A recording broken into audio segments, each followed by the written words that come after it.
नमस्कार, मैं सुनील ठाकुर। आज जो टॉपिक आपके लिए लेके आया हूँ उस टॉपिक का नाम है सुपरवाइजर यानी सिक्योरिटी सुपरवाइजर का मुख्य 5 काम क्या है। जी हाँ, अगर आप सिक्योरिटी सुपरवाइजर बनना चाह रहे हैं तो इसी 5 में से आपसे क्वेश्चन पूछा जा सकता है। तो आप वीडियो में आए हैं तो अंत तक बने रहें, बहुत ही इंटरेस्टिंग सब्जेक्ट लेकर के आपके लिए लेके आया हूँ। चलिए, मुख्य 5 काम क्या होते हैं जो क्वेश्चन किए जाते हैं और जो सिक्योरिटी सुपरवाइजर का मुख्य काम क्या है उस पर बात करते हैं। जैसे सिक्योरिटी का मतलब होता है हानि से बचाव की व्यवस्था। हानि से बचाव की व्यवस्था यानी सिक्योरिटी वह कहलाता है। या तो आपके फिजिकल सिक्योरिटी गार्ड के रूप में हो, या सिक्योरिटी सुपरवाइजर के रूप में हो, या फिर सीसीटीवी कैमरा के रूप में हो। इस तरह के क्वेश्चन किए जाते हैं। अगर आप सिक्योरिटी गार्ड भी बनने जा रहे हैं तो आते हैं। दूसरा, सुपरवाइजर का मतलब क्या होता है? बेहतर ढंग से यानी पर्यवेक्षक, बेहतर ढंग से जो काम को बताने वाला होता है वह सुपरवाइजर कहलाता है। यानी उस काम में एक्सपर्ट होना चाहिए।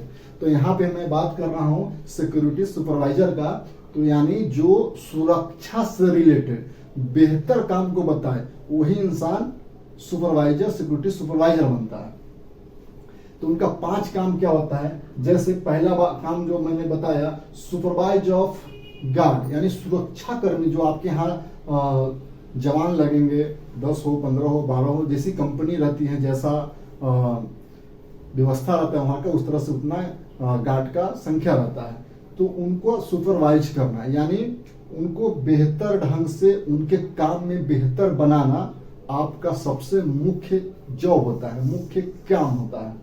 दूसरा होता है जो आपका काम होता है एंट्री। एंट्री में हो सकता है मटेरियल इनकमिंग, मतलब मटेरियल क्या क्या आपके कंपनी में आ रहा है, इनकमिंग क्या आ रहा है, आउटगोइंग कंपनी से बाहर क्या क्या जा रहा है, मतलब लीगल तरीके से क्या आ रहा है और लीगल तरीके से क्या कंपनी से बाहर जा रहा है। उसके बाद एंट्री में ही विजिटर हो, एम्प्लॉय हो, विजिटर रजिस्टर होता है, उसको एंट्री होनी चाहिए। जो विजिटर्स आपके यहाँ आते हैं विजिट करने के लिए, एम्प्लॉय में स्टाफ का हो गया, वर्कर का हो गया, या कुछ कॉन्ट्रैक्ट स्टाफ होते हैं, एम्प्लॉय होते हैं, तो उनका जो इन टाइम होता है, आउट टाइम होता है, वह एंट्री होना बहुत ही जरूरी है। क्योंकि कहीं कहीं पे ऐसा देखा गया है पंचिंग नहीं रहता है, यानी फेस पंचिंग या थंब पंचिंग नहीं रहता है थर्ड पार्टी के एम्प्लॉय का, तो जो सुपरवाइजर रहते हैं उनके थ्रू ही उनका अटेंडेंस लगता है।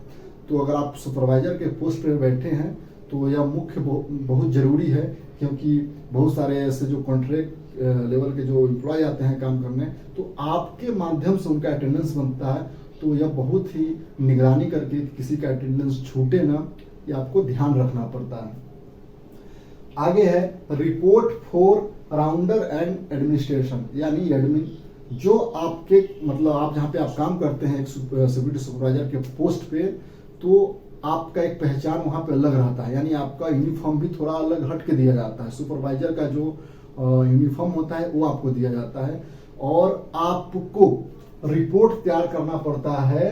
जैसे गार्ड शिफ्ट रिपोर्ट, यानी कौन सा गार्ड मेन गेट पे है, कौन सा गार्ड बैक गेट पे है, कौन सा गार्ड लिफ्ट में है, और कौन नाइट में है, कौन सा डे में। हालांकि नाइट का सुपरवाइजर अलग होता है, लेकिन आपसे जब भी आपका ड्यूटी कहीं पे भी हो, नाइट में हो या चाहे डे में हो, क्योंकि आप उस समय एक सिक्योरिटी सुपरवाइजर के साथ साथ आप एक इंचार्ज भी रहते हैं, तो आपका एक जवाबदेही बन जाता है कि क्वेश्चन अगर कंपनी का जो एडमिनिस्ट्रेटिव है जो आपसे क्वेश्चन कर दिए कि नाइट में कौन सा गार्ड था, तो आपको ही बताना पड़ेगा। यानी अगर आप डे में ड्यूटी करते हैं, अगर आपसे नाइट में अगर आपका ड्यूटी नाइट में है, तो अगर आपको नाइट में पूछा जाएगा तो डे में कौन कहाँ कहाँ था वो भी आपको बताना पड़ेगा। अटेंडेंस शीट रिपोर्ट, वो भी आपको जो एडमिन होंगे कंपनी में आया, HR एडमिन कहीं कहीं रहते हैं दोनों, मतलब एम्प्लॉय का भी ऐसा कहीं डेजिग्नेशन दे दिया जाता है जो HR और एडमिन रहते हैं, और कहीं कहीं HR का काम अलग होता है और एडमिन का काम अलग होता है। तो जो आपका जो एडमिन होंगे यानी जो एडमिनिस्ट्रेटिव कंपनी के अंदर देखते होंगे, उनको आपको रिपोर्ट देना होता है। उसके बाद चौथा जो काम होता है वो होता है ट्रेनिंग। आपको खुद को लेना पड़ेगा, गार्ड को दिलवाना पड़ेगा। जैसे फायर से रिलेटेड हो गया, फिजिकल ट्रेनिंग हो गया, तो जो भी टाइम टू टाइम ट्रेनिंग होता है आपके लिए कंपनी यानी आपकी जो कंपनी होती है वो अरेंज करती है, तो उसमें ट्रेनिंग आपको लेना पड़ेगा। किसके लिए? जहाँ पे आप काम करते हैं उस कंपनी के लिए। उसके आगे है प्रोटेक्ट अगेंस्ट थीफ, चोरी से बचाव। यह मुख्य बहुत ही इंपॉर्टेंट काम रहता है आपका, एकदम बगुले की तरह। जैसे बगुले की निगाह एक मछली पे होती है, आपने देखा होगा किसी तालाब के किनारे एक बगुले का निगाह मछली पे होती है, जैसे ही मछली दिखती है उसे चोंच मार देता है।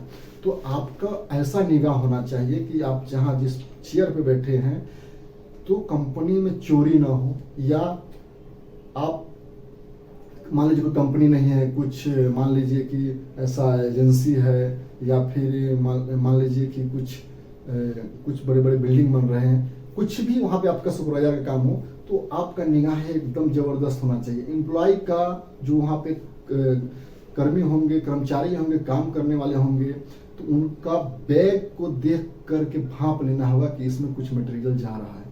मतलब यहाँ तक आपका नॉलेज होना चाहिए कि कोई भी कर्मचारी कंपनी से बाहर कुछ सामान लेकर के यानी चोरी करके जा रहा है, तो बैग की वजन से आपको यह समझ में आ जाना चाहिए कि उसमें कुछ आज के दिन एक्स्ट्रा मटेरियल रखा हुआ है। बैग को चेक करवाइए, अगर मान लीजिए कि कुछ परचेस किया हुआ उसका सामान है तो कोई दिक्कत नहीं है। अगर कंपनी का मटेरियल कुछ बाहर जा रहा है तो आप तुरंत वहाँ का जो एडमिन होंगे, जो व्यवस्थापक होंगे, उनको रिपोर्ट कीजिए। अपने जो जहाँ का आप एजेंसी में काम करते होंगे वहाँ का जो राउंडर होगा उसको आप रिपोर्ट कीजिए।